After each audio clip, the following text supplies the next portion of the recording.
Hello again. This is Ron with Enbright Credit Union, and welcome back to the Enbright Credit Union YMCA Financial Literacy Summer Series. We're glad to have you back, and today we want to go over some different topics. First of all, it's understanding credit. So with that said, first we've got a video here. I'm going to let you all come back to that video and view it. But I do strongly suggest you do so after we finish our talk here on this. So, key points to credit. As you can see here, 35% of your credit score is made up of your payment history. So it is extremely important to make your payments on time. The other huge portion is your debt. How much do you owe in debt? And a lot of this, which they don't tell you on here, is it's compared to what you have as available debt. So an example of this would be, say you had a credit card for $1,000. The limit on it's $1,000. You only owe $500 on it. Your credit score is going to be much higher because you have 50% of your credit limit available still to use. Now, a friend of yours has the same $1,000 credit card, but has $900 being used. So only 10% of that available credit is left to use. Their credit score is going to be dramatically less than yours because they only have 10% available. This is a big part of what they don't tell you as far as what impacts your credit score. You can see here on other things, 15% of your credit score depends upon how long have you had credit. 10%, the type of credit is used, and 10% new credit. With that information, you can look at this and you can manage your credit score. Another big thing on this, and it goes back to this first topic about payment history, do not co-sign for somebody. They are the ones responsible for making the payment. However, how they make their payment is reflected on your credit score as well as theirs. So if they're late making payments, your credit score is going to suffer for that. Now, let's say you may have had this issue in the past and your credit score has been negatively impacted. Now you want to build your credit. The third thing here, a secured credit card, is something that's going to help you build credit, because say you have had this issue in the past, your credit score is low, you're having a hard time getting a credit card. Well, if you go out, come to, say, Enbright Credit Union, open up a $500 or $1,000 secured credit card, which means you're putting money behind that credit card.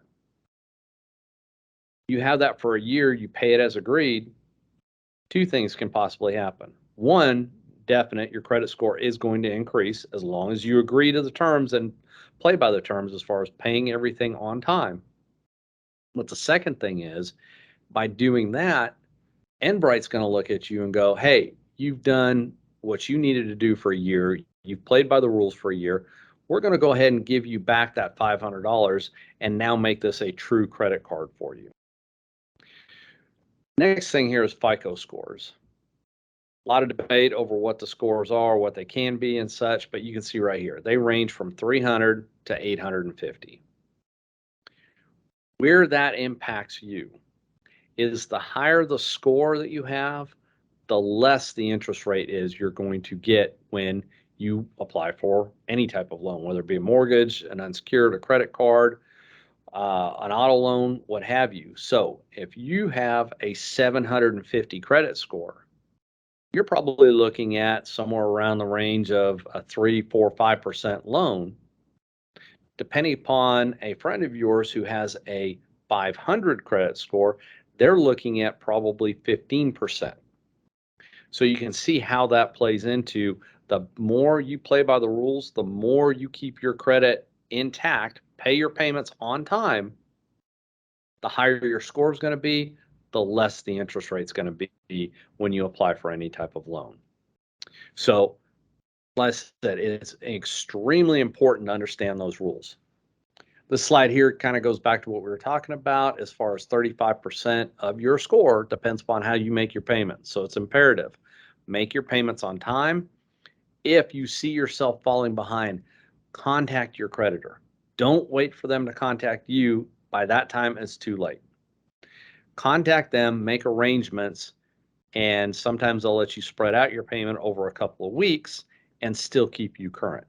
So it's imperative, make contact with that creditor or creditors. Managing your debt. What you need, here's another video.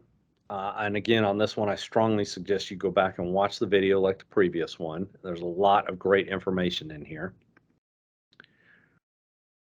When you're managing your debt, some of the key points are, and a big one, before you apply for credit for anything, do a budget.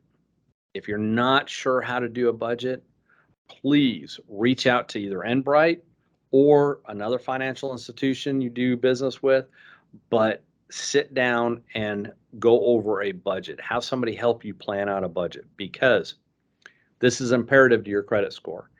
If you go out and buy something and you can't afford it, now you can't make the payments, what's going to happen? Your credit score is going to decline. Now it's going to be harder for you to get credit. So look at your budget, take into account all of the things you have to pay monthly. And that includes your utilities, your insurance, your gas, anything like that that you have a monthly payment, or even a payment that such as gas, you're going to have to pay. You may not know how much, average it out so you know what it is. After you do your budget, can you afford the new loan? That's when you have to look at it and go, yes, I can afford it, or you know what, it's going to be tight. No, I can't afford it. Look at other options you may have of working out things, but don't go into debt over your head. The other thing too is, if you are reserve and you get called up to active duty and deployed, the Service Members Civil Relief Act is a federal act that allows members of the military who have been called up to active duty to have a reduction on their interest rates. So look at this option if you've been called up. Pay more than the minimum required. If you pay just the minimum, you're basically paying your interest. You're never going to pay off that principal. Even if it's $20 more than the minimum, pay it. Pay off your highest interest rate debts first. So if you've got a credit card out there at 15%, work on paying that off, make the minimum payments on the rest, pay that one off with extra payments, then move to your next one. And again, the final point here is make a budget, and if you need help with that budget, reach out to somebody. There's a lot of financial professionals out there that can help you with that. Having a budget and an emergency fund are two great ways to avoid debt problems.